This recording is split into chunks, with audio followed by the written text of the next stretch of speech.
ক্রনিটেল, তোমাদের গল্প আমাদের কণ্ঠে। পিশাচ তখন আমার দিকে ঝাঁপিয়ে এলো। মোহনবাবু ও আমি উদ্যত কণ্ঠে জোরে জোরে উচ্চারণ করলাম দেবীর অমোঘ মন্ত্র, ওং উগ্র চণ্ডিকায় নমঃ। ছেদায় ছেদায় বিতারায় বিতারায়, দহ দহ নাশয় নাশয় সাহা।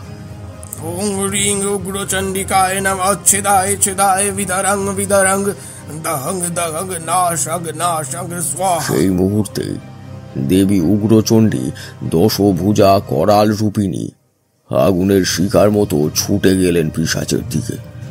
আমি দেখলাম তার এক হাতে খড়গ, অন্য হাতে ত্রিশূল। তিনি লাফিয়ে উঠে ত্রিশূল বিদ্ধ করলেন ভবেশের বুক। এক আর্তনাতে কেঁপে উঠল চারিদিক। দেবী তার খড়গের এক প্রহারেই পিশাচের মস্তক বিচ্ছিন্ন করলে তার দেহ থেকে।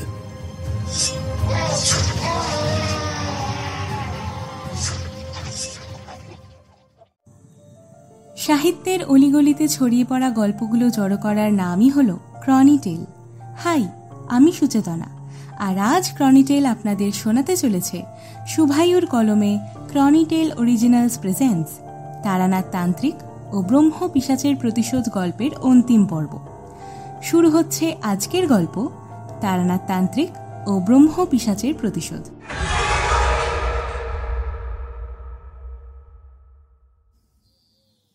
আমাদের ধূমপানের পর্ব মিটলে আমরা আবার বসার ঘরে এসে বসলাম। দেখলাম তারানাথ তক্তপোষে চোখ বন্ধ করে বসে আছে। আমাদের ঘরে ঢোকার আভাস পেয়ে চোখ খুলে বললেন, বসো, বাকি ঘটনাটা এবার বলি।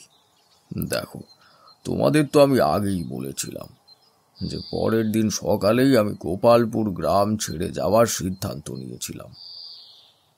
কিন্তু এত সহজে এই গ্রাম ছেড়ে যাওয়া যে আমার ভাগ্যে ছিল না তা কে জানত। সকালের শুরুটা যে একটা নারকীয় মৃত্যুলীলার খবর নিয়ে হবে কে জানত। তোমরা তো জানোই আমার খুব ভোরে উঠে স্নান করে নেওয়া একটা অভ্যাস। তো সেই মতোই স্নান সেরে নিজের পোশাক পরে তৈরি হয়ে নিয়েছি।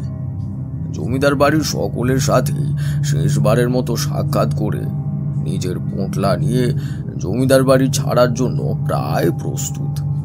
জমিদার বাড়ির সকল সদস্যরা, শুধুমাত্র নরেন্দ্রমোহন বাবু ছাড়া সকলেই আমাকে ছাড়তে প্রধান ফটক অবধি এগিয়ে এলেন। সৌদামিনী আমাকে নতজানু হয়ে পায়ে হাত দিয়ে প্রণাম করল। ওর মিষ্টি মুখের দিকে তাকিয়ে বড় মায়া হল। কে জানে কোন অকাল বিপদের ঘোর ওর জীবনে আসছে। দয়াময়ী যেন ওর মঙ্গল করেন। নরেন্দ্রমোহন বাবুর পূর্ব জীবনের কাহিনীটা হয়তো শোনা হলো না। যাক, জীবন আমায় যা শিক্ষা দেবে তা থেকেই শিখব। সবাইকে শেষবারের মতো বিদায় জানিয়ে আমি সবে মাত্র প্রধান ফটকের বাইরে পা দিয়েছি, তৎক্ষণাৎ কিছু প্রজা হন্তদন্ত হয়ে ছুটে এসে যেন জমিদার বাবুর পায়ে লুটিয়ে পড়ল। কে কোথায় আসেন গো, কে কোথায় আসেন? বড় কথা, বড় কথা, আপনি কই গেলেন? সর্বনাশ হয়ে গেছে। ঘটনার এহেন আকস্মিকতায় আমিও যেন থতমত খেয়ে গেলাম। লোকগুলো এ গাঁয়েরই লোক, কালকের অনুষ্ঠানেও এদের দেখেছি। তারা যেন পাগলের মতো বিলাপ করে কি সব বলে চলেছে। তারা এতটাই ভয় পেয়েছে যে তাদের কথার কিছুই বোধগম্য হচ্ছে না। জমিদার বাবু তৎক্ষণাৎ তাদের টেনে তুলে বললেন, কি হয়েছে নীরু, শ্যামল, তোরা এরকম আচরণ করছিস কেন? কি হয়েছে বল, ঠিক করে বল, কি কারণে এত ভয় পেয়েছিস? নীরু কোনো রকমে নিজেকে সামলে নিয়ে বলে উঠল, হয়ে গেছে, সর্বনাশ হয়ে গেছে, বড় কথা, মহা সর্বনাশ হয়ে গেছে। আপনাদের সবাই মারা গেছে, ওরা সবাই মারা গেছে, বড় কথা, সবাই মারা গেছে। বলেই আবার কাঁদতে শুরু করল। এরকম অর্ধ কথা শুনে জমিদার বাবু আরো বিরক্ত হলেন, বললেন, আরে কিসের বিপদ, কি সর্বনাশ, কারা মারা গেছে, কিছুই তো বুঝছি না। শ্যামল এবার কাঁপা কাঁপা ভয়ার্থ কণ্ঠে বলল, কথা, আমরা ভোরের দিকে প্রকৃতিটাকে সাড়া দিতে গেছিলাম। কাজ সেরে ফিরে আসছি, তখন দূর থেকে দেখি অনেকগুলা শকুন ভবা বাগলার মাঠের ঠিক মাঝখানে উপরের দিকে আকাশে গোল গোল করে ঘুরে চলেছে। দেখে আমাদের মনে সন্দেহ জাগে, ওই মাঠের দিকে কেউ তো তেমন যায় না, তবে ওখানে কি এমন পড়ে আছে যার জন্য শকুনগুলা এত ভোরে ওখানে হল্লা করতেছে। আমরা হন্তদন্ত হয়ে মাঠের মাঝখানে যাই, গিয়া যা দেখি তাতে আমাদের মাথা ঘুরে যায়। এত ভয়ানক নারকীয় দৃশ্য আমরা জীবনে দেখিনি গো কর্তা, আমরা জীবনে দেখিনি। দেখি মাঠের মাঝখানে ছড়িয়ে আছে জনাদিনের পুরুষের, মেয়ে মানুষের ছিন্ন ভিন্ন দেহ, দেহের বিভিন্ন অঙ্গ প্রত্যঙ্গ এদিক ওদিক ছড়িয়া ছিটিয়া রয়েছে। কোনো কোনো শরীরের তো মুন্ডু নাই, নারী ভুড়ি সব বেরিয়ে এসছে শরীর থেকে। দেখলাম শুধু তাই নয়, আমাদের গ্রামের মতি গাড়োয়ান, তার ছিন্ন ভিন্ন লাশ কর্তা, তার ছিন্ন ভিন্ন লাশ। কেউ যেন তাকে চিবিয়ে খেয়ে শিবড়ে হিসেবে ফেলে গেছে কর্তা। খানিক দূরে পড়ে আছে গরুগুলার শিবড়ানো দেহ আর হাড় গোড় কর্তা। এই ভয়ানক দৃশ্য দেখে আমাদের হাত পা ওখানেই কাঁপতে শুরু করে দিয়েছিল কর্তা। আপনাকে তড়ি ঘড়ি খবর দিতে আসার জন্য দৌড়ে আসতে গিয়ে দেখি খানিক দূরে পাশের ধান জমির আল পথের কাছে পড়ে আছে আপনার বেয়ানের দেহ কর্তা। কিন্তু কি মনে হতে আমরা পরীক্ষা করে দেখি দেহে প্রাণ আছে কর্তা, দেহে প্রাণ আছে, কিন্তু প্রচন্ড ভয়ে তিনি হয়তো সংজ্ঞা হারিয়ে ওখানে পড়েছিলেন। তার দেহতেও একাধিক আঘাতের চিহ্ন কর্তা, পরনের বস্ত্র ছিঁড়ে গেছে। আমরা তৎক্ষণাৎ ওনাকে গরুর গাড়ি করে চিকিৎসালয়ে পাঠিয়েছি, আর নিজেরা এসেছি আপনাকে মহা বিপদের খবর দিতে কর্তা। এতক্ষণ ধরে শ্যামলের মুখ থেকে সমস্ত কিছু শুনে জমিদার বাড়িতে যেন এক তুমুল হুলস্থুল কাণ্ডের সৃষ্টি হলো। কেউই যেন কিছুই মেনে নিতে পারছে না। বাড়ির মেয়ে বউরা যেন পাগলের মতো বিলাপ করতে লাগল। সৌদামিনী এতক্ষণ ধরে সব শুনছিল। ঘটনার মারাত্মক তীব্রতা হয়তো তার স্নায়ু সহ্য করতে পারেনি। তাই শ্যামলের কথা শেষ হওয়া মাত্রই সে অজ্ঞান হয়ে মাটিতে লুটিয়ে পড়তে যাচ্ছিল। অনাদিবাবু তাকে সঙ্গে সঙ্গে সামলে নিলেন। এত সুন্দর সকালটা যেন মুহূর্তের মধ্যে বিষাদময় এক পরিবেশের সৃষ্টি করল। অনাদিবাবু, দীনেন্দ্রবাবু সকলের মুখই ভয়ে, আতঙ্কে, চিন্তায় পাংশু বর্ণের হয়ে গেছে। মুহূর্তের মধ্যে তাদের মুখ থেকে উঠে গেছে প্রচ্ছন্নতা। আমিও যেন সবটা শুনে কিংকর্তব্য বিমূঢ়ের মতো দাঁড়িয়ে রইলাম। চাকর বাকররা ছুটল বদ্যি ডাকতে। সবাই মিলে ধরাধরি করে সৌদামিনীকে তার কক্ষে নিয়ে যাওয়া হলো। জমিদার যেন কি করবেন কিছুই বুঝতে পারছেন না। তিনি হতবুদ্ধি হয়ে আমার জিজ্ঞেস করলেন, ঠাকুর মশাই, আপনি তো সাধক মানুষ, আপনি আমাদের সাহায্য করুন। এ কোন বিপদের সম্মুখীন হলাম আমরা, কি করবো ঠাকুর মশাই, এবার কি করব? আমি শশব ব্যস্ত হয়ে বললাম, ভরসা হারাবেন না জমিদার মশাই, কিছু একটা উপায় আমি বের করবই। এখন যেটা সব থেকে গুরুত্বপূর্ণ তা হলো ওই স্থানে যাওয়া। কিন্তু আপনি এখানেই থাকুন। এই পরিস্থিতিতে আপনাকে আপনার পরিবারের কাছে থাকা দরকার। এই বলে আমিও অনাদিমোহন বাবু গাঁয়ের সেই লোকগুলোকে নিয়ে বেরিয়ে পড়লাম ভবা পাগলার মাঠের উদ্দেশ্যে। মাঠে এসে যখন পৌঁছালাম তখন বেলা অনেকটা গড়িয়েছে। সূর্যদেব মাথার উপরে এসে স্থান নিয়েছেন। চারিদিকে বিস্তৃত ধুধু মাঠ। অস্বাভাবিকভাবে গোটা মাঠের কোথাও যেন একটুকু ঘাসের অস্তিত্ব নেই। প্রকৃতির সজীবতা যেন কোনো এক অভিশাপে এই বিস্তীর্ণ ভূমিকে স্পর্শ করতে পারে। মাঠের মাঝে এসে যা দেখলাম তা এতই বীভৎস ও নারকীয় যে ভাষায় তার প্রকাশ করা যায় না। সাধারণ যে কোনো মানুষের কাছে এই দৃশ্য ভয়াবহ, বমন উদ্রেককারী। নাকে মুখে চাপা দিয়ে একাই এগিয়ে গেলাম পড়ে থাকা সেই মৃতদেহগুলির দিকে। স্পষ্টতই বুঝতে পারলাম এই মর্মান্তিক কাজ যে পৈশাচিক শক্তি ঘটাতে পারে সে অসীম শক্তির অধিকারী। নিম্নতন্ত্রের যে কোনো পিশাচ বা পিশাচিনীর পক্ষে এতগুলো মানুষকে ও পশুকে নির্বিচারে হত্যা করা সম্ভব নয়। মাথার ওপর তখনও ঘুরে চলেছে শকুনের দল। সব মিলিয়ে চারিদিকে যেন এক তীব্র অসুচিতার ছাপ। এর মধ্যে হঠাৎই আমার চোখ পড়ল 10 হাত দূরে দাঁড়িয়ে থাকা একটা প্রকাণ্ড ঘোড়া নিম গাছ। এই বিস্তীর্ণ মাঠের মধ্যে থাকা এটি একটি মাত্র গাছ, যেন বড়ই বেমানান। কোনো এক আকর্ষণে ধীর পায়ে এসে দাঁড়ালাম গাছটির সামনে। গাছটির চারপাশ যেন বেড়া দিয়ে ঘেরা ছিল, কিন্তু এখন সেসব যেন কেউ সমূলে উপড়ে দিয়েছে। তার থেকেও আশ্চর্য ব্যাপার, গাছটি একেবারে ঝলসে পুড়ে গেছে। প্রাণের কোনো অস্তিত্ব নেই যেন তার পুড়ে যাওয়া কাণ্ড ও ন্যাড়া হয়ে যাওয়া শাখা প্রশাখার মধ্যে লুকিয়ে আছে একরাশ জমাট কালো অন্ধকার। দিনের ঝকঝকে আলোর মধ্যেও যেন সেই অন্ধকার স্বমহিমায় বিদ্যমান।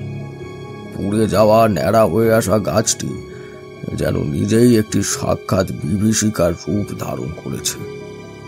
তাকে ঘিরে থাকা জমাট বাঁধা কালো অন্ধকারের মধ্যেই যেন লুকিয়ে আছে তীব্র কোনো এক অতি মানবীয় শক্তি।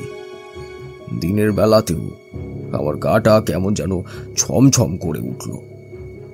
দিনের বেলাতেও বীভৎস দর্শন সেই গাছটির সামনে একটানা দাঁড়িয়ে থাকার সাহস আমার হলো না। মনে হতে লাগলো সেই তীব্র কালান্তক পৈশাচিক শক্তি যেন এই গাছের মধ্যে অন্তর্নিহিত হয়ে রয়েছে। তার আক্রোশপূর্ণ গর্জন যেন বারবার এসে ধাক্কা দিতে থাকলো আমার কানে। যেন শুধু সময়ের অপেক্ষা। সঠিক সময় ঘনিয়ে এলেই আবার সে শুরু করবে তার বীভৎস মারণ লীলা। আর বেশিক্ষণ সেখানে দাঁড়িয়ে থাকতে পারলাম না। দ্রুত সেই স্থান থেকে সরে এসে অনাদিমোহন বাবু ও গ্রামের বাকি দুটি লোকের উদ্দেশ্যে বললাম, গ্রামের ডোম চাঁড়ালদেরকে ডেকে মৃতদেহগুলোকে সৎকারের ব্যবস্থা করুন। এইভাবে এতক্ষণ ধরে অপঘাতে মৃতদেহগুলোকে ফেলে রাখা উচিত নয়। আর অনাদিমোহন বাবু, আপনি এক্ষুনি আমার সাথে জমিদার বাড়িতে চলুন। আপনার পিতার সঙ্গে আমাকে এই মুহূর্তে কথা বলতে হবে, এবং তা আবশ্যক। খানিকক্ষণের মধ্যেই গ্রামের সেই লোক দুটি ডোম চাঁড়ালদের নিয়ে মৃতদেহগুলিকে সৎকারের ব্যবস্থায় লেগে পড়ল। আমি আর অনাদিমোহন বাবু ফিরে চললাম জমিদার বাড়ির উদ্দেশ্যে। মনের গভীরে যেন একরাশ অস্বস্তি বাসা বেঁধে আছে। ছেঁড়া ছেঁড়া কতগুলো সূত্র বারবার মনে এসে আঘাত করছে, আর জোড়া লাগতে গেলেই যেন আরো বেশি জট পাকিয়ে যাচ্ছে। মনের মধ্যে জমে থাকা অনেক প্রশ্নের উত্তর এখনো অবধি অধরা, কিন্তু আমি জানি এই সকল ছেঁড়া ছেঁড়া সূত্রের জোট বন্ধন ঘটাতে পারে একটি মাত্র মানুষ। সে হলো বৃদ্ধ নরেন্দ্রমোহন। জমিদার বাড়িতে এসে দেখি কান্নার রোল উঠেছে। সৌদামিনীর জ্ঞান ফিরেছে, তবে সে এখনো সঠিক অবস্থায় নেই। জমিদার বাবুর অবস্থাও যেন চোখে দেখা যায় না। সদাহাস্য মানুষটি যেন এই আচমকা দুঃসংবাদের জেরে একেবারে মাটিতে মিশে গেছেন। কিন্তু আমার কাছে এখন সব থেকে বেশি গুরুত্বপূর্ণ কাজ নরেন্দ্রমোহন বাবুর সাথে একান্তে কথা বলা। কিন্তু এত কিছুর মধ্যেও বৃদ্ধকে একটি বারের জন্য দেখিনি। আর সেই প্রসঙ্গে জমিদার বাবুকে বললাম, জমিদার বাবু, কিছু মনে করবেন না। কি ভয়ানক ঘটনার শিকার হয়েছে আপনার আত্মীয়রা, তা হয়তো আমি ভালোভাবেই আঁচ করতে পারছি, কিন্তু আমার কেন জানি না মনে হচ্ছে এখানে পুরো ব্যাপার আমি কিছুই জানি না, এবং শুধু আমি বলেই নয়, আপনারাও কিছু জানেন না। এই মহা বিপদের পিছনে অবশ্যই লুকিয়ে রয়েছে এক গূঢ় ইতিহাস, যা শুধুমাত্র জানেন নরেন্দ্রমোহন বাবু।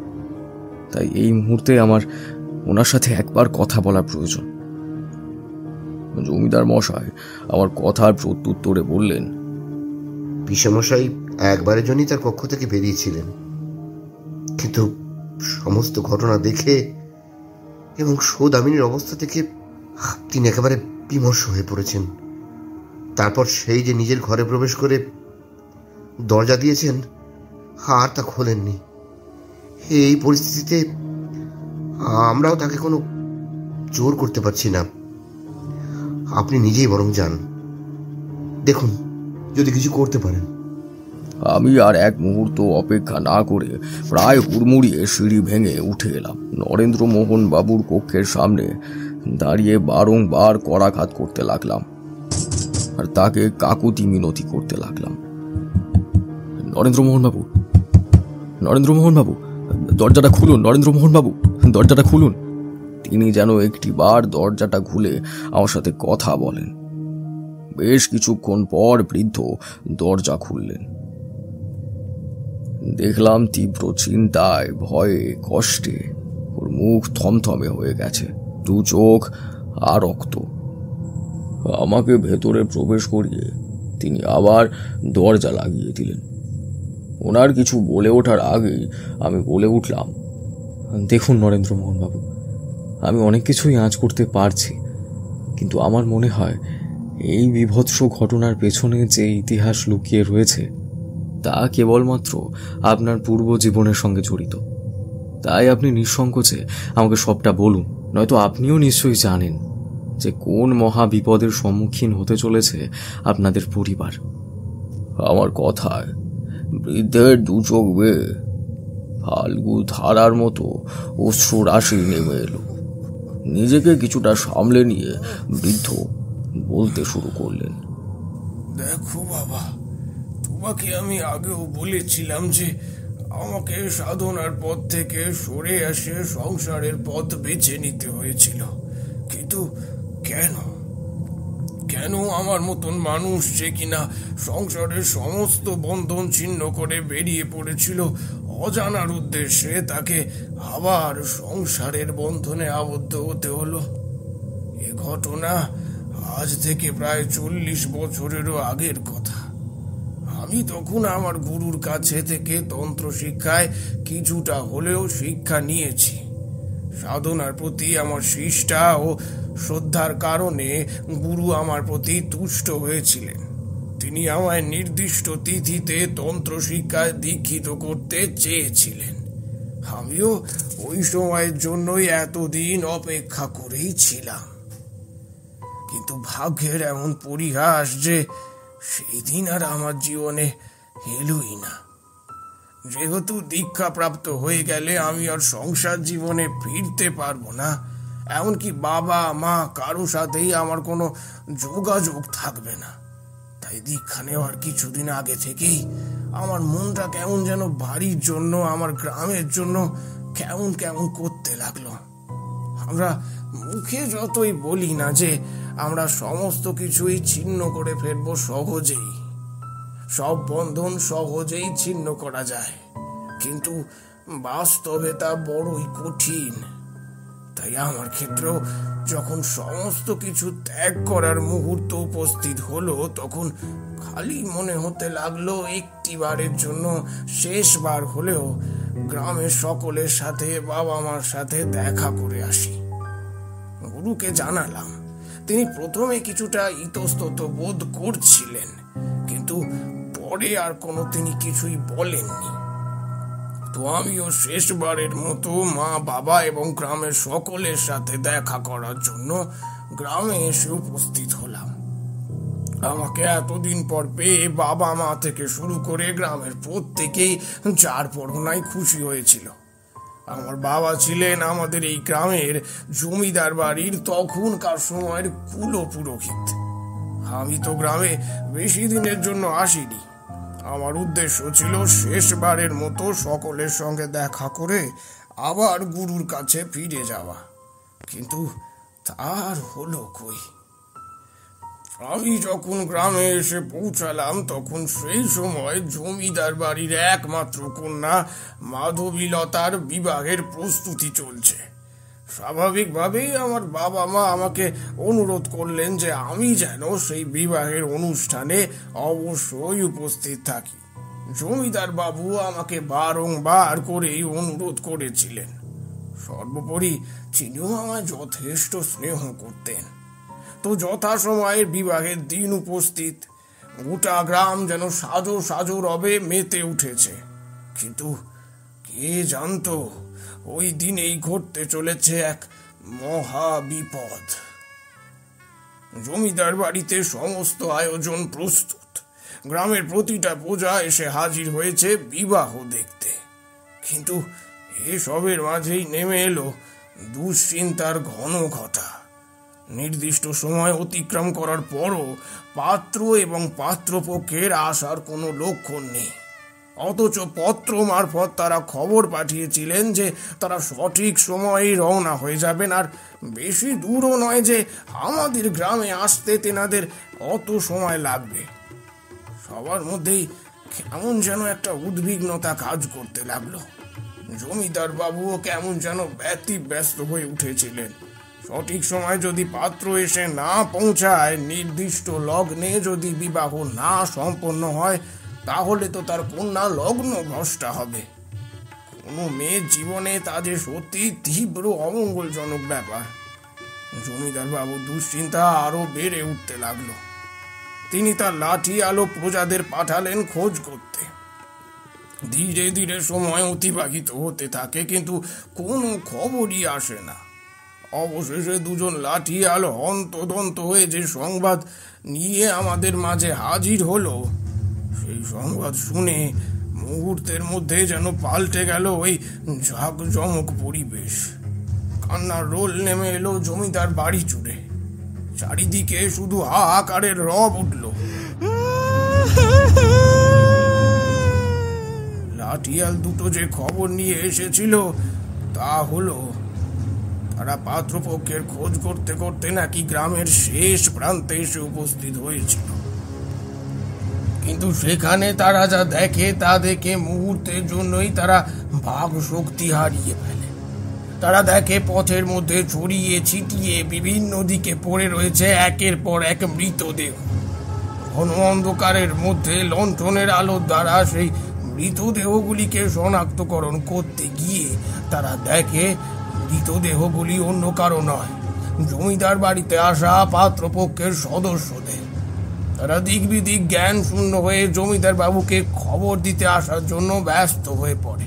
কিন্তু এমন সময় তাদের চোখ যায় ঘোড়া নিম গাছটার দিকে। সেখানে তারা যা দেখে তা দেখে তাদের গায়ে রক্ত হিম হয়ে যায়। ঘোড়া নিম গাছটার মগডালে পা ঝুলিয়ে বসে আছে এক বিভৎস দর্শন বিশাল আকায় দানব। তার চোখগুলো ভাটার আগুনের মতো জ্বলছে। সে কর্মরিয়ে চিবিয়ে খাচ্ছে একটি মানুষের মাথা, আর মানুষটির মুন্ডহীন দেহটা পড়ে রয়েছে গাছের নিচে। দেহটা আর কারো নয়, স্বয়ং জমিদার কন্যার হবু স্বামী। 5 জনের লাঠিয়ালটার দলটার ওপর অতর্কিতেই ঝাঁপিয়ে পড়ে সেই বিশালাকায় দানবীয় পিশাচ। নিমেষের মধ্যে চিড়ে কুড়ে ছাড়খাড় করে দেয় প্রায় সকলকে। শুধুমাত্র ওই 2 জন কোনো রকম প্রাণ বাঁচিয়ে ফিরে আসে জমিদারকে সমস্ত খবর জানানোর জন্য। এই খবর শোনার পর ভয়ে দুশ্চিন্তায় সকলে একেবারে সিটিয়ে যায়। জমিদার বাবু পাগলের মতো বিলাপ করতে থাকেন। এই মতাবস্থায় আমারও যে কি করা উচিত আমি বুঝে উঠতে পারছিলাম না। লাঠিয়াল 2 জনের কথা শুনে এইটুকু বুঝেছিলাম যে পিশাচ কোনো সাধারণ পিশাচ নয়, এ সাক্ষাৎ ব্রহ্ম পিশাচ। কিন্তু আমার মনের মধ্যে তখন দানা বাজছিল এক সংশয়। কেন এই ব্রহ্ম পিশাচের করাল গাছে পড়ল এই জমিদার পরিবার? কোন প্রতিহিংসার বদলা নিতে চায় ওই পিশাচ? ইতিমধ্যেই উপস্থিত সকলের মধ্যে একটা চাপা গুঞ্জন খেলে গিয়েছিল।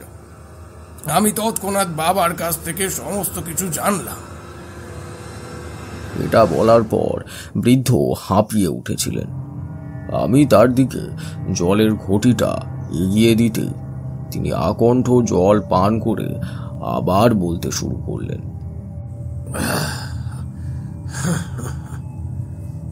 বাবার কাছ থেকে তৎক্ষণাৎ আমি জানতে পেরেছিলাম এই নারকীয় আক্রমণের পেছনে লুকিয়ে আছে এক মর্মান্তিক ঘটনা। আমাদের গ্রামের এক প্রজা ছিলেন ভবতারণ মুখুজ্জে, পেশায় তিনিও ছিলেন পুরোহিত। এই ভবতারণ মুখুজ্জের একমাত্র ছেলে ছিল ভবেশ মুখুজ্জে, অর্থাৎ ভবা। তার মতো বদ প্রকৃতির ছেলে গায়ে আর 2টি ছিল না। সে আর তার সাঙ্গপাঙ্গদের জ্বালায় অতিষ্ঠ হয়ে থাকতো গোটা গ্রাম। কখনো কারো হাঁস মুরগি চুরি করে নেওয়া, তো কখনো কারো ক্ষেতের ফসল নষ্ট করে দেওয়া। কোনো কিছুতে থেকেই সে বিরত থাকতো না। অবলা পশু পাখিদের ওপর অত্যাচার করে সে আনন্দ অনুভব করত। ভবেশ মাধবীলতার সমবয়সী ছিল, একই পাঠশালাতে তারা পড়ত। ভবেশের ছোট থেকেই মাধবীলতাকে খুবই পছন্দ, কিন্তু ওই রকম বজ্জাত ছেলেকে মাধবীলতা কোনো কালেই গুরুত্ব দেয়নি। অবশেষে মাধবীলতা যখন বিবাহ স্থির হলো, তখন ভবেশ যেন আরো পাগল হয়ে উঠল। সে কিছুতেই এই বিবাহের ব্যাপার মেনে নিতে পারছিল না। তাই হঠকারিতা করে সে মাধবীলতাকে একদিন প্রেম নিবেদন করে বসল। কিন্তু মাধবীলতা নিঃসংকোচে তা প্রত্যাখ্যান করলে ভবেশ হিতাহিত জ্ঞান শূন্য হয়ে মাধবীলতাকে যা তা বলে অপমান করল। 15 বছর বয়সের ছেলের ওইরূপ আস্পর্ধার কথা জানতে পেরে জমিদার তাকে ডেকে লাঠিয়ালদের দিয়ে বেত্রাঘাত করল। আর তার পরিবারের উদ্দেশ্য স্পষ্টভাবে জানিয়ে দিলেন যে তারা যদি তাদের ছেলের ব্যবহারকে সংশোধন না করেন, তাহলে তারা যেন এই গাঁ ছেড়ে চলে যান। গ্রামের বাকি প্রজারাও এই সিদ্ধান্তে সম্মতি দেয়। কিন্তু এরপরেই ঘটে গেল এক অকাল ঘটনা। তীব্র অসম্মানে তরুণ ও মাধবীলতার বিবাহ ঠিক হয়ে যাওয়ার দরুন ভবেশ যেন একেবারে পাগল হয়ে গেল। তার সঙ্গীরাও তার সাথে মেশা বন্ধ করে দিল। তার বাড়ির লোক মনে করে যে একে উপনয়ন করিয়ে দিলে হয়তো আর ঠাকুরের কৃপায় সব ঠিক হয়ে যাবে, কিন্তু হলো উল্টো। উপনয়নের 3 দিনের মাথায় ভবেশ সবার অলক্ষ্যে ঘর ছেড়ে পালিয়ে গেল। মানসিক বিকৃতির দরুন তীব্র আক্রোশ ও বাসনা নিয়ে এসে ওই ঘোড়া নিম গাছে গলায় দড়ি দিয়ে আত্মহত্যা করল। এ ঘটনা ঘটে মাধবীলতার বিবাহের 1 সপ্তাহ পূর্বে। 2-2 4 করতে আমার এক মুহূর্তের জন্য অসুবিধা হলো না। ভবেশেরই অতৃপ্ত আত্মা তীব্র আক্রোশ নিয়ে ফিরে এসেছে ব্রহ্ম পিশাচ হয়ে। কিন্তু এর বিহিত ওই গ্রামে ওই মুহূর্তে যদি কেউ করতে পারত, তা ছিলাম একমাত্র আমি। আমার গুরুর কাছ থেকে যথেষ্ট শিক্ষা পেয়েছিলাম, কিন্তু এত বড় মাপের অপশক্তিকে পরাস্ত করার সামর্থ্য আমার তখনও হয়নি। তীব্র অতৃপ্ত বাসনা নিয়ে সে মৃত্যুবরণ করেছিল। মরণের পর সেই অতৃপ্ত বাসনা সে চরিতার্থ করবেই। ওদিকে জমিদার বাবু পাগল হয়ে উঠেছিলেন, তার মেয়ে যে লগ্নভ্রষ্টা হয়ে পড়বে কিনা সেই চিন্তায়। আমি আমি সকলকে জানিয়ে দিলাম যে সেই পিশাচের মোকাবিলা করতে আমি যাব। বাবা এ কথায় দুশ্চিন্তা প্রকাশ করলে আমি স্পষ্টভাবে জানিয়ে দিলাম, গ্রামের এই দুরাবস্থায় যদি একজন প্রকৃত সাধক হয়ে আমি কিচ্ছু না করতে পারি, তবে আমার এই সাধনার কি মূল্য? বাড়ি থেকে নিজের পোটলা আর 3টে লাঠি জোগাড় করে বেরিয়ে পড়লাম ওই স্থানের উদ্দেশ্যে।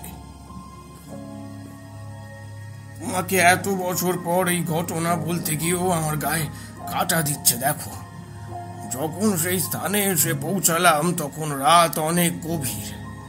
জানি না কি পরিণতি হতে চলেছে আমার, কিন্তু গুরুর কাছ থেকে শেখা সর্বোত্তম তান্ত্রিক বিদ্যার আমি প্রয়োগ করব সেই পিশাচের ওপর। ঘোড়া নিম গাছটার সন্নিকটে যখন পৌঁছালাম তখন একবারের জন্য হলেও গাটা কেমন যেন শিউরে উঠেছিল।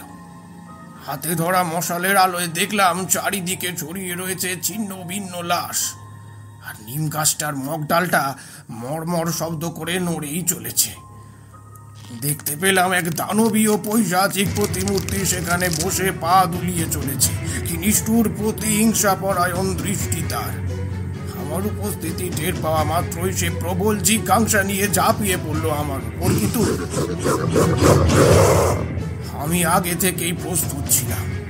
সাধনা মার্গের এক স্তরে এসে আমার গুরু আমাকে দান করেছিলেন এক বিশেষ কবচ। বলেছিলেন চরম মুহূর্ত এলে তবেই সেই কবচ যেন আমি ব্যবহার করি, আর সারা জীবনে আমি একবারই ওই কবচ ব্যবহার করার সুযোগ পাব। সেই পরিস্থিতিতে আমার ওই কবচ পরিধান করা ছাড়া আর অন্য কোনো উপায় ছিল না। সেই কবচ কিন্তু যে সে কবচ নয়, তা ছিল উগ্র নরসিংহ কবচ। সেই পিশাচ আমাকে স্পর্শ করার আগেই কবচের জোরে আমাকে ঘিরে থাকা এক অদৃশ্য শক্তিশালী বলয়ের প্রভাবে ছিটকে পড়ল। আবারও সেই গিয়ে আসলো তার ধারালো ফলার মতো নখ উঁচিয়ে, কিন্তু আবারও কবচের জেরে তার সমান পরিণতি হলো। আমি আর সময় নষ্ট করলাম না। বুঝতেই পারছিলাম এই কবচের দ্বারাই প্রতিহত হয়ে বারংবার তার শক্তি কমে আসছে। এটাই মোক্ষম সময়, যা করার আমাকে এখনই করতে হবে। শেষবারের মতন যখন ব্রহ্মপিশাচ আমার কবচের প্রভাবে নিম গাছটার তলায় ছিটকে পড়ল, তখনই আমি এক মহা শক্তিশালী স্থান বন্ধন মন্ত্র জপ করতে শুরু করলাম, আর তার সঙ্গে সঙ্গে এই নিম গাছের 3 দিকে 3টি লাঠি পুঁতে দিলাম। সেই মহাশক্তিশালী স্থান বন্ধন মন্ত্রের জেরে ভোগেশের অতৃপ্ত আত্মা কোনোভাবে ওই স্থান ছেড়ে বেরোতেই পারল না। কষ্টে ক্রোধে সে কর্কশ গর্জন করতে লাগলো। আমি আরো প্রগাঢ় কণ্ঠে স্থান বন্ধন মন্ত্র উচ্চারণ করতে লাগলাম। অবশেষে পোটলার মধ্যে থেকে সেই কালো সুতো বার করে ভালোভাবে সেই 3টি লাঠির সাথে বেষ্টন করে দিলাম। আমার গুরু আমাকে যে মহাশক্তিশালী স্থান বন্ধন মন্ত্র শিখিয়েছিলেন তার জোর এতটাই যে যে কোনো পৈশাচিক শক্তি এক বিশেষ স্থানে অনির্দিষ্ট কালের জন্য সেই বন্ধনের প্রভাবে আটকা পড়ে থাকবে, যদি না সেই স্থান কোনো প্রাকৃতিক শক্তির দ্বারা ক্ষতিগ্রস্ত হয়। সেই দিন থেকে ওই ঘোড়া নিম গাছেই আহত অবস্থায় তীব্র আক্রোশ আর হিংসা নিয়ে বাধা পড়ে যায় ব্রহ্মপিশাচ। রাত তখন গড়িয়েছে অনেক। আমি যখন জমিদার বাড়িতে ফিরলাম তখনও তীব্র শোকের ছায়া চারিদিকে নেমে আছে। আমি তাদের সমস্ত ঘটনা খুলে বলাতে গ্রামবাসী এবং জমিদার মশাই সকলে খানিক হলেও উচ্ছ্বসিত হলেন, কিন্তু জমিদার মশাই নিজের কন্যার এমন পরিণতিতে কিছুতেই স্থির থাকতে পারছিলেন না। এমন সময় তিনি হঠাৎই আমার পায়ের কাছে বসে কাঁদতে কাঁদতে বলতে লাগলেন যেন আমি তার কন্যাকে গ্রহণ করি। লগ্ন এখনো বাকি আছে, এরপর না হলে সে লগ্ন ভ্রষ্টা হবে। জমিদার বাবুর এই করুণ আকুতি আমি কিছুতেই রাখতে পারতাম না। আমার পথ তো ভিন্ন। সংসারের বেড়া জাল থেকে বেরিয়ে আমি সাধনার পথ বেছে নিয়েছিলাম। চারিদিকে তাকিয়ে দেখলাম বাবা মা সকল গ্রামবাসী সকলেই সজল নয়নে আমার দিকে তাকিয়ে আছেন। তারা যেন প্রত্যেকেই চান এই দুরাবস্থা থেকে তাদের গ্রামের মেয়েকে আমি রক্ষা করি, কিন্তু আমার মন কিছুতেই সায় দিচ্ছিল না। একদিকে সাধনার পথ, অন্যদিকে মনুষ্য কর্তব্য। কোনটাকে বেছে নেব কিছুতেই বুঝতে পারলাম না। অবশেষে মনুষ্য কর্তব্যের কাছে মাথা নত করতে বাধ্য হলাম। ভাগ্যের এমন পরিহাস, এইভাবেই আমাকে আমার সাধনা থেকে বিরত করে সংসার ধর্মী করে তুলেছিল। তারপর থেকেই এই জমিদার বাড়ির সাথেই আমার যোগাযোগ। আমার স্ত্রী গত হয়েছেন বছর 10 হলো। তার সাথে এতগুলো বছর কাটিয়ে আমি এটাই বুঝেছি যে সংসার ধর্মের থেকে বড় ধর্ম কিছু হয় না। এ কথা আমার গুরু এককালে আমাকে বলেছিলেন। বেশ খানিকক্ষণ ধরে বলার পর বৃদ্ধ খানিক বিরতি নেওয়ার জন্য থামলেন। আমি তাকে জিজ্ঞেস করলাম, সবই বুঝলাম নরেন্দ্রবাবু, যে পৈশাচিক শক্তিকে আপনি ওই ঘোড়া নিমের গাছের সঙ্গে স্থান বন্ধ করে বেঁধে রেখেছিলেন সে মুক্তি পেয়েছে। গতকাল রাতের আকস্মিক বজ্রপাতই এর মূল কারণ। তখন থেকে আমার মনের মধ্যে কেমন যেন কু ডাকছিল। লক্ষ্য করে দেখেছিলাম যে এই ঘটনার পর থেকে আপনার স্বভাব প্রকৃতিও কেমন যেন পাল্টে গেছে। তো আপনিও এই মহা বিপদের আঁচ করেছিলেন। এই বিপদ যে এত কালান্তক হয়ে ধেয়ে আসবে এত তাড়াতাড়ি তা হয়তো আমরা কেউই ভাবতে পারিনি। এখন ব্যাপার হচ্ছে, এই অপশক্তির হাত থেকে মুক্তির কি কোনো উপায় নেই? নরেন্দ্রমোহন বাবু খানিকক্ষণ চুপ করে থেকে ধরা গলায় বলে উঠলেন, ঠিকই বলেছ, এই বিপদের আজ আমিও করতে পেরেছিলাম, কিন্তু এই ভয়াবহতার ব্যাপারে আমি ভাবতেও পারিনি। ভবিষ্যের প্রেতাত্মার তীব্র আক্রোশ নিয়ে এতদিন ওই গাছের মধ্যেই বন্দী ছিল, আর এই ব্যাপারে শুধুমাত্র আমি ছাড়া কেউ জানতো না। এমনকি আমার সমসাময়িক যারা জানে তারা কখনোই কিছু বলবে না, কারণ আমার নির্দেশ ছিল এই ব্যাপারে কোনো কিছু আলোচনা না করার। আর আমার নির্দেশেই সেই দিন থেকেই ওই স্থানকে এড়িয়ে চলে এই সকল গ্রামবাসী। ধীরে ধীরে ওই জায়গার নাম হয়ে যায় ভবা পাগলার মাঠ। কিন্তু এখন সেই পিশাচ মুক্তি পেয়ে তার এতদিনের বাসনাকে চরিতার্থ করতে যা খুশি করতে পারে। আজই যদি তাকে সমূলে নিধন না করা যায় তবে আমরা হয়তো কেউ বাঁচব না। সে আমাদের সকলকে হত্যা করে সৌদামিনীকে ভোগ করবে, কিন্তু আমি বেঁচে থাকতে তা কিছুতেই হতে দিতে পারি না। আজ থেকে 40 বছর আগেও এই বাড়ির কন্যাকে আমি মহা বিপদের হাত থেকে রক্ষা করেছিলাম। আজ এই সময় দাঁড়িয়েও আমি আমার প্রাণ দিয়ে হলেও আমার নাতনিকে রক্ষা করব। কিন্তু তোমাকে আমাকে সাহায্য করতে হবে বাবা, তোমার সাহায্য ছাড়া কিছু সম্ভব নয়। আমি দৃঢ় প্রত্যয়ের সাথে বলে উঠলাম, আমি প্রস্তুত, কিন্তু কি করতে হবে আপনি আমাকে বলুন। বৃদ্ধ নরেন্দ্রমোহনের চোখের মধ্যে যেন খেলে গেল এক অসীম সাহস। তিনি বললেন, এ পিশাচকে সমূলে বিনাশ করতে আমাদের করতে হবে দেবী উগ্রচণ্ডীর সাধনা।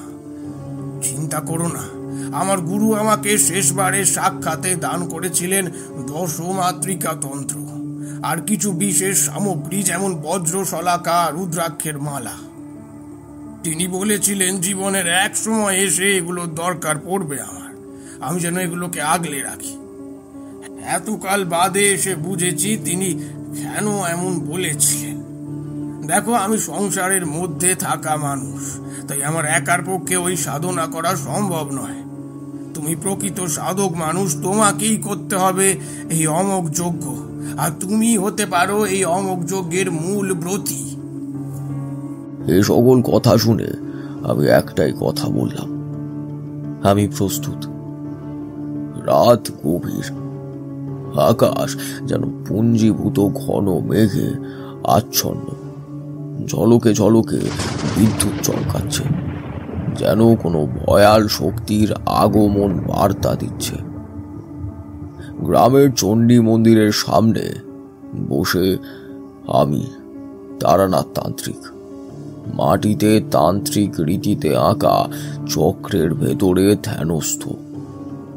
আমার চারপাশে ঘি, কাঠ, রক্তচন্দন, কুশ ঘাস, শ্মশান ভস্য, গোমেদ আর রক্তবর্ণ তেল কপালে মেখে প্রস্তুত বসে আছেন বৃদ্ধ নরেন্দ্রমোহন। চারিদিকে নিস্তব্ধতা, মাঝে মাঝে ঝোড়ো হাওয়ায় দুলে উঠছে নিম গাছের পাতাগুলো। অন্ধকারের গায়ে হালকা শিহরণ বইছে। নরেন্দ্রমোহন গম্ভীর গলায় বলে উঠলেন, তোমার উপস্থিতি এখন দেবীর আহ্বানের পূর্ব শর্ত। আমার সাধনা শক্তি একা যথেষ্ট নয়। আজকে রাতে যদি দেবী জাগ্রত না হন, তবে আমাদের কারোরই আর সূর্যোদয় দেখা হবে না। আমি ত্রিনয়ন স্মরণে চোখ বন্ধ করলাম। দেবী উগ্রচণ্ডী, সংহারকারিণী, রক্তে পিপাসু, ত্রিশূল ধারিণী, অশুভ শক্তির বিনাশের জন্যই তো তোমার আরাধনা। আজ রক্তপাত হবে, হোক তা পিশাচের, না হয় আমাদের। মন্দিরের ধূপকাঠির ধোঁয়া ধীরে ধীরে মেঘের মতো ঘন হয়ে উঠছে। মোহনবাবু পোঁটলা খুলে বের করলেন সেই প্রাচীন তন্ত্রগ্রন্থ, 10 মহাবিদ্যা মাতৃকা বিদ্যাপীঠ। পুঁথির পাতাগুলো এত পুরনো যে ছুঁলেই গুঁড়ো হয়ে যাবে মনে হয়, কিন্তু প্রতিটি শ্লোক যেন আগুনের মতো জীবন্ত। এই পুঁথি, এই 10 মাতৃকা মহাবিদ্যাপীঠ পুঁথি আমি গুরু সেবাস রামতান্ত্রিকের কাছ থেকে পেয়েছিলাম, যার মধ্যে দেবী উগ্রচণ্ডীর পূজা, আহ্বান ও পিশাচ বধের নিখুঁত পদ্ধতি লেখা আছে। কাঁপা গলায় বললেন তিনি। তাহলে শুরু করি। সময় ফুরিয়ে যাচ্ছে, রাত যত গাঢ় হচ্ছে, ভবেশের পিশাচী শক্তি তত প্রবল হয়ে উঠছে। ঘণ্টার ধ্বনি, মন্ত্রোচ্চারণ, রক্ত চন্দনের তিলক। শুরু হলো দেবীর আহ্বান। শ্মশান ভস্য ছড়ানো মাটিতে আমরা অঙ্কন করলাম উগ্রচণ্ডীর ত্রিকোণ যন্ত্র। তার মধ্যে বসানো হলো পঞ্চমুণ্ডির আসন। মোহনবাবু উচ্চারণ করলেন, ওং রিং উগ্রচণ্ডিকায় নমঃ। আমি যুক্ত করলাম, উগ্ররূপে মহাদেবী সংহার কর্মে শুভে, আহানিয়ামি তামহং রক্তপান পরায়ণে। অতঃপর কেঁপে উঠল মন্দির চত্বর, যেন ভূমি নিজেই প্রতিবাদ জানাচ্ছে। আগুনের শিখা ধীরে ধীরে রক্তাভ রূপে লাল জ্বালায় পরিণত হলো।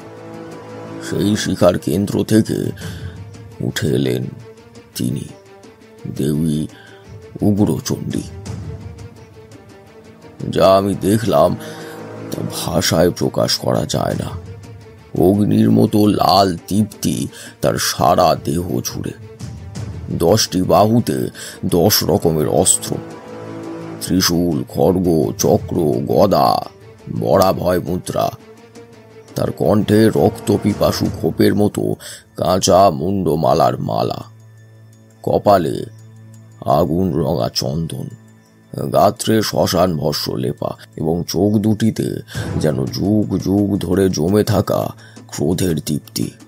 তার প্রতিটি পদক্ষেপে যেন মাটি কাঁপিয়ে তুলছে। আমি অবনত হয়ে বললাম, জগন্মাতা, ভবেশের পিশাচী আত্মা আজ মুক্ত হয়ে এই জমিদার বংশের বিনাশের জন্য এসেছে।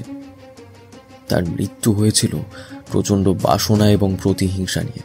তার মোহভঙ্গের একমাত্র উপায় আপনারই করাল রূপ। দেবী হুঙ্কার দিয়ে বললেন, সেই পিশাচ আজ সংহারের যোগ্য, তার রক্তই হবে আমার তুষ্টি। ঠিক তখনই জমিদার বাড়ির দক্ষিণ দিক থেকে উঠল এক অস্বাভাবিক গর্জন। আমি বুঝতে পারলাম সে এসেছে, ভবেশ ব্রহ্ম পিশাচ রূপে। তাকে প্রথম দেখে মনে হলো যেন মানবাকায় পিশাচ, কিন্তু তার দেহ ছিল দীর্ঘ, শুকনো, অস্থি মজ্জাহীন, আর সেই দেহ থেকে বের হচ্ছিল কালো ধোঁয়া। মুখে অর্ধগলিত মাংস, চোখ দুটি রক্তের মতো টকটকে লাল, হাতের আঙুলগুলো অতিরিক্ত লম্বা ও বাঁকা। এক অশুভ বিস্ফোরণের মতো এগিয়ে আসছিল সে, যেন এক দানবীয় শক্তি ধেয়ে আসছে সর্বনাশের বার্তা নিয়ে। আমি আর মোহনবাবু তার প্রবেশ রুখে দাঁড়ালাম। আমরা স্থাপন করেছিলাম এক ত্রিকোণ বলয়। রক্তাক্ত রুদ্রাক্ষের 3টি দানা মাটিতে পুঁতে সৃষ্টি করেছি শক্তির সীমা। সে যখন বলয়ের ভেতর ঢুকতে উদ্যত হলো, দেবীর শক্তি তাকে ছিটকে ফেলে দিল। আমি বজ্রকণ্ঠে চেঁচিয়ে উঠলাম, ভবেশ, আজ তোমার বাসনার শেষ দিন। এবার তুমি মৃত্যুবরণ করবে সংহারের চিরস্থায়ী শৃঙ্খলে। পিশাচ তখন আমার দিকে ঝাঁপিয়ে এলো। মোহনবাবু ও আমি উদ্যত কণ্ঠে জোরে জোরে উচ্চারণ করলাম দেবীর অমোঘ মন্ত্র, ওং উগ্র চণ্ডিকায় নামা, ছেদায় বিতারায় বিতারায়, দহ দহ নাশয় নাশয় সাহা। ওং রিং উগ্র চণ্ডিকায় নমঃ, ছেদায় ছেদায় বিদারাং বিদারাং, দহং দহং নাশং নাশং স্বাহা। সেই মুহূর্তে দেবী উগ্রচণ্ডী দশভুজা করাল রূপিণী আগুনের শিকার মতো ছুটে গেলেন পিশাচের দিকে। আমি দেখলাম তার এক হাতে খড়গ, অন্য হাতে ত্রিশূল। তিনি লাফিয়ে উঠে ত্রিশূল বিদ্ধ করলেন ভবেশের বুক। এক আর্তনাদে কেঁপে উঠল চারিদিক। দেবী তার খড়গের এক প্রহারেই পিশাচের মস্তক বিচ্ছিন্ন করলে তার দেহ থেকে।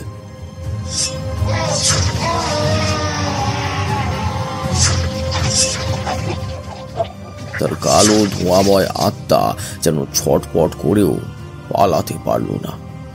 দেবী সেই রক্তাক্ত মস্তকটি হাতে তুলে নিয়ে উচ্চারণ করলেন, তারপরই অগ্নিযজ্ঞের শিখায় অদৃশ্য হলেন তিনি। আর এক প্রবল বিস্ফোরণে ভবেশের দেহ, আত্মা সবকিছুই ছাড়খাড় হয়ে গেল। আলো আসতে শুরু করল। দূরে মোরগ ডাকছে। চারিদিকে শান্তি। পিশাচ নেই, ভবেশ নেই। মোহনবাবু এক পাশে বসে পড়লেন। ক্লান্ত মুখে বললেন, ঠাকুর মশাই, দেবীর কৃপায় আর তোমার সাহায্যে শেষমেশ আমি আমার রক্ত সম্পর্কের কাউকে আবারও রক্ষা করতে পারলাম।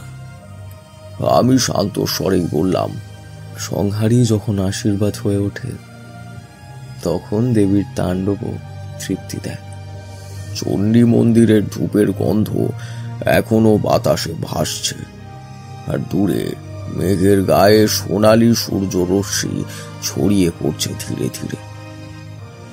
পিশাচের বিনাশের পর গোটা গ্রাম হঠাৎ করেই হাঁপ ছেড়ে বাঁচল। জমিদার বাড়ির প্রাসাদ প্রতিম ঘরগুলোতে আলো জ্বলে উঠল। প্রহরীদের মুখে ফুটে উঠল সেই বহুদিনের নিশ্চিন্তির দীপ্তি। ভবেশের অভিশপ্ত ছায়া এখন অতীত, আর তার স্মৃতি যেন ধীরে ধীরে মুছে যেতে থাকলো মাটি আর বাতাস থেকে। আমি তখনও গ্রামের মাটিতে ছিলাম। চণ্ডী মন্দিরের পাশে এক নিস্তব্ধ আরাম ঘর খুঁজে নিয়েছিলাম নিজের মতো করে। ওই কয়েকটা দিন আমি শুধু চোখ মেলে দেখেছি মানুষের ভয় আবার কেমন করে সাহসে পাল্টে যায়, অন্ধকার কেমন করে আলোয় পরিণত হয়। নরেন্দ্রমোহন তার পরিবারের পাশে দাঁড়িয়েছিলেন এক অভিভাবকের মতো। আমি গ্রামের লোকজনকে কিছু তান্ত্রিক রীতির সহজ পাঠ দিলাম, আত্মরক্ষা, আত্মশুদ্ধি আর সংকটে স্থির থাকার সহজ উপায়। ওরা বিস্ময়ে শুনত, প্রশ্ন করত, কখনো কখনো থমকে যেত। নিজের আত্মাকে আলোর খোঁজ নিজেকেই দিতে হয়। অবশেষে নির্ধারিত সেই শুভ ক্ষণ এলো। দেবীর পুজোর পর সৌদামিনী ও সুরেন্দ্রের বিবাহ সম্পন্ন হলো। আমি নিজে উপস্থিত থেকে তাদের বিদায় দিলাম। ওদের কপালে চন্দনের তিলক আঁকলাম। মনে হলো যেন আমার নিজের সন্তানদের আশীর্বাদ করছি। আমি বলেছিলাম, সৌভাগ্য যেন চিরকাল তোমাদের সঙ্গী হয়। সংসার শুধু দেহের নয়, আত্মার বন্ধন, আর সেই বন্ধনের পবিত্রতা রক্ষা করাই সবচেয়ে বড় তপস্যা। সৌদামিনী কাঁদতে কাঁদতে আমার পায়ে হাত রাখল। সে কিছু বলার চেষ্টা করেছিল, কিন্তু চোখের জলে স্বর কেটে যাচ্ছিল। শেষমেশ ফিসফিস করে বলল, আপনার আশীর্বাদ না থাকলে আমরা যে বেঁচেই থাকতাম না মহাশয়। আমি শুধু মৃদু হেসে বলেছিলাম, বাঁচানোর কাজ আমার ছিল না, দেবী বাঁচিয়েছেন, আমি শুধু তার ইচ্ছার বাহক। সেই সন্ধ্যায় উৎসব শেষ হলে আমি চুপচাপ রওনা দিলাম। কোথাও গন্তব্য ছিল না, যেমন থাকেও না। একটা পুরনো বটগাছের নিচে দাঁড়ালাম। মাথার উপর আকাশে গোল থালার মতো পূর্ণিমার চাঁদ, কাঁধে আমার পুরনো থলে, যার মধ্যে রয়েছে নরেন্দ্রমোহন বাবুর থেকে প্রাপ্ত সেই অমোঘ পুঁথি, দশমাতৃকা তন্ত্র। আমি জানি এই পৃথিবীতে আমাদের মতো সাধকদের নির্দিষ্ট কিছু কাজ থাকে, যেগুলো শেষ হওয়ার পরে আবার আমাদের অজানার উদ্দেশ্যে বিলীন হয়ে যেতে হয়। আর তেমনি এক সন্ধ্যায় দেবীর আশীর্বাদ বুকে নিয়ে আমি আবার রওনা হলাম অজানার পথে, যেখানে হয়তো অপেক্ষা করছে আর এক ঘটনা, আর এক অন্ধকার।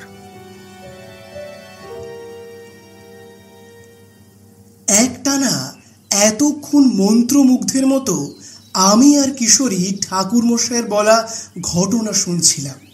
ঠাকুরমশাইও যেন আজ এই ঘটনা বলতে গিয়ে একেবারে স্মৃতির গহীনে হারিয়ে গিয়েছিলেন। ঘটনার গুরুত্ব এতটাই যে আজ বলতে বলতে তিনিও থামেননি, আর কিশোরী সেনও কোনো হাজগুবি প্রশ্ন আর করেনি।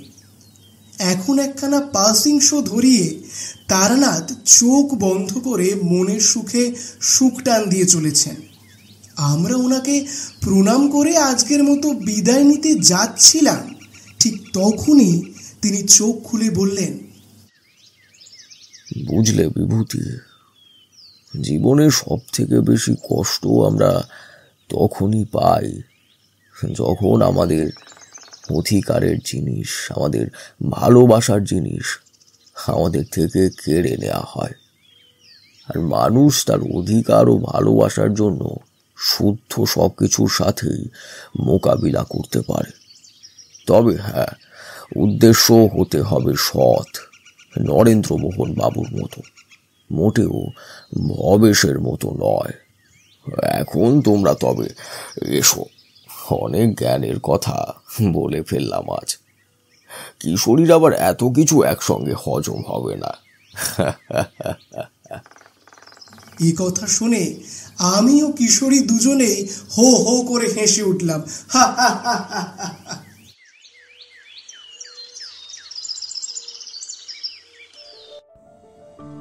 এতক্ষণ আপনারা শুনছিলেন শুভায়ুর কলমে ক্রনিটেল অরিজিনালস প্রেজেন্টস তারানাথ তান্ত্রিক ও ব্রহ্ম পিশাচের প্রতিশোধ গল্পের অন্তিম পর্ব। চরিত্রায়নে কথক গোরা, বিভূতি ও নরেন্দ্রমোহন শুভায়ু, কিশোরী ও শ্যামল সোমেশ, তারানাথ তান্ত্রিক রূপম, অনাদিমোহন ও নিরু আবির, জমিদার মশাই সুরঞ্জন, রঘুবীর বাবু রাহুল রায়, দেবী উগ্রচণ্ডী শান্তনা, সৌদামিনী নন্দিতা, গাড়োয়ান অরিজিৎ, অন্যান্য চরিত্রে Abir, Arko, Nandita, Shantana, Rupam. Sound design Somesh, poster design Sourav, সমগ্র পর্ব পরিচালনায় শুভায়ু। এরকম আরও গল্পের ভাণ্ডার নিয়ে হাজির থাকবে আপনাদের ক্রনিটেল। আর গল্পের ডানায় চেপে উড়তে চাইলে লাইক, শেয়ার, কমেন্ট করুন আর সাবস্ক্রাইব করুন আমাদের চ্যানেল ক্রনিটেল। গল্পেরা বেঁচে থাকুক কানে কানে।